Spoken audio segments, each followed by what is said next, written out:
Good afternoon. This is Black Crow Walking coming to you from Australia. And this is A Course of Love by Mari Perrin. We're doing a study, and the study is up to chapter 17, verse 14.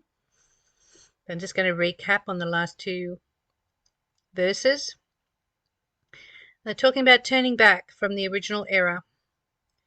So, wherever you went astray in your path, wherever you created hell, wherever you are not happy with your decisions or your choices in life, turn back. That's all you have to do. Turn back and become the observer of self.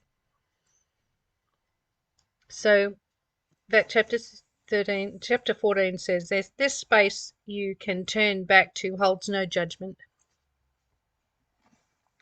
and no fear.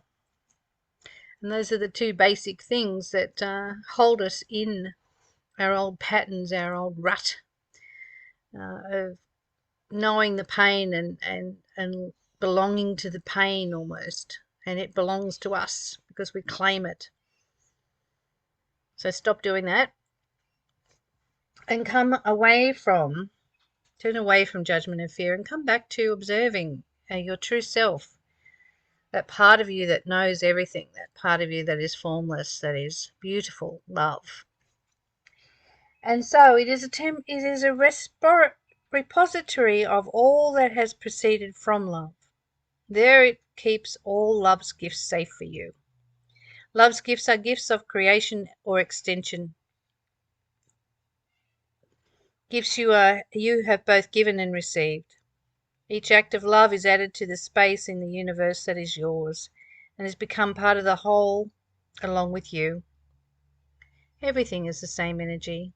Everything is love. And you are occupying a space of love in this body. You're just using it as a vehicle. All that has proceeded from fear is nothing and has no existence apart from your own thoughts. So it's really interesting to stop thinking and start feeling. It's really interesting to come from that place of love without having thoughts that try and interfere and separate you, make you superior and special. Your thoughts, however, have become quite harsh and quite entrenched in the belief of their right to judge, right, wrong, good, bad. So you think that you have a right to judge. You judge yourself harder than you would judge anybody else. Let me assure you that right now. And that puts you right into the hell that you're creating. By judging others and making yourself superior, you are creating your own hell. Many of you have let go of your belief in sin and still held onto your belief in judgment, thinking one is different from the other. They are not different. And while you do not see this, your thoughts remain based on fear, and fear thus remains your foundation. For judgment is but the belief that what God created can be changed and has been given. Forgiveness, which replaces judgment, must come from the heart. To forgive, based on the logic of your mind rather than the compassion of your heart, is to only give thought to forgiveness. This many of you will give even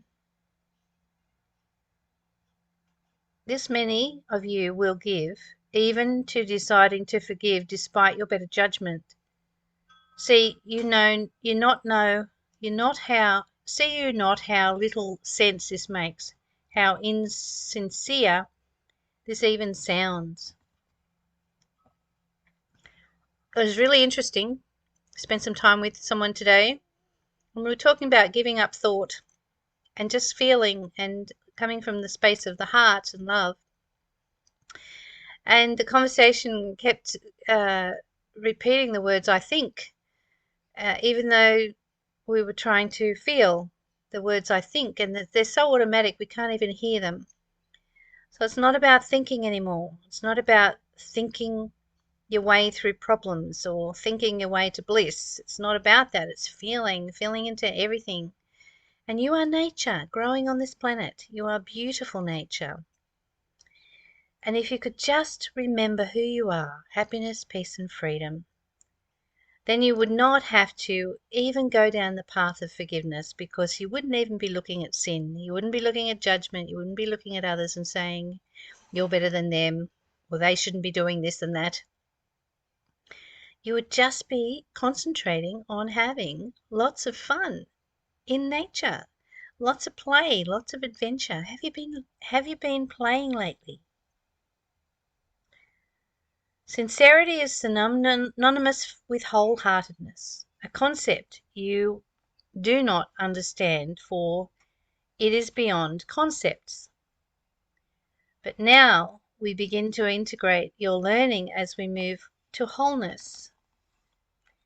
The first move towards wholeness is but to understand this: heart and mind are not separate. A united mind and heart is a whole heart or wholeheartedness. You may ask then why this course has treated them as separate parts of you. This is simply because this is the way you see them, as separate, and that's the egoic mind once again separating you from your inner and outer worlds. I'm going to read that again. A united mind and heart is a whole heart, a wholeheartedness. A united mind and heart is a whole heart and wholeheartedness. You may ask then why this course has treated them as separate parts of you. This is simply because this is the way you see them, and because it has allowed me to address the different function you have given them. What is the same cannot have different functions, and now your mind and heart must work together in the united function we have established, returning to you your identity within God's creation. And that's the end of that chapter 17. So they're encouraging you to be sincere, to adopt sincerity with wholeheartedness. Not separate yourself, not separate your mind from your heart, but rather let your mind be ruled by the heart. Let your heart be the center of everything, wholeheartedness. Let your feelings guide you to your heart. Let the heart acknowledge the feelings, sit with them, and be the presence that you are on the earth from a point of observation, just observing yourself, loving yourself, bringing yourself back to your journey, because that's what you're here for.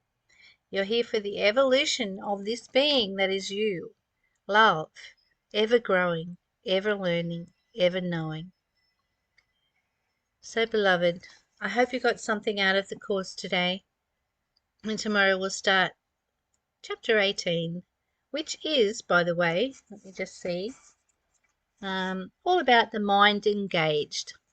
So that'll be interesting. So I will see you tomorrow, and if you wouldn't mind subscribing to my channel and giving me a big thumbs up on YouTube only, that would help me greatly to grow this audience. Thank you very much. Bye for now. Oh, recording stopped.